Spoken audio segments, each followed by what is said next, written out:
But where he started to fail was, if they would only let me do this, I could do that. Yeah. If they would just, you're like, time out. They're not. So you got to do the best. They're not going to change for you. Right. Exactly. They're not. They're not going to throw a whole bunch of more money at the they got so much to invest. They're not going to double that. Sure.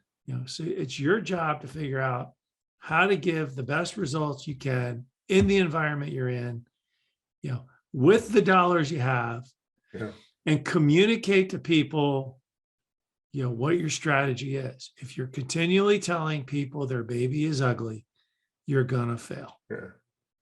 I think one of the best things a person can do, like a junior executive, right?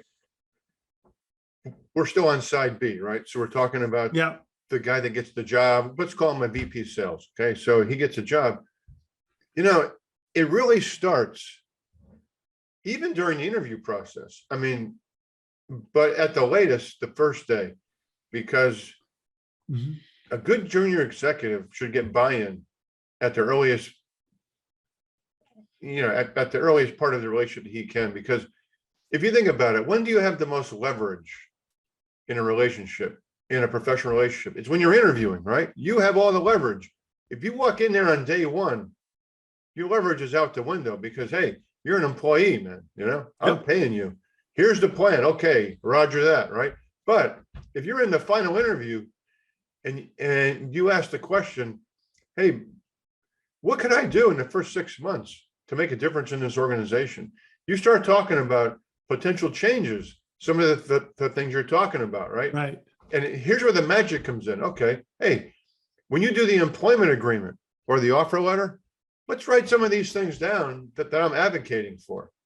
And you make that part of the agreement. But here's the key. It's got to be mutually agreed upon.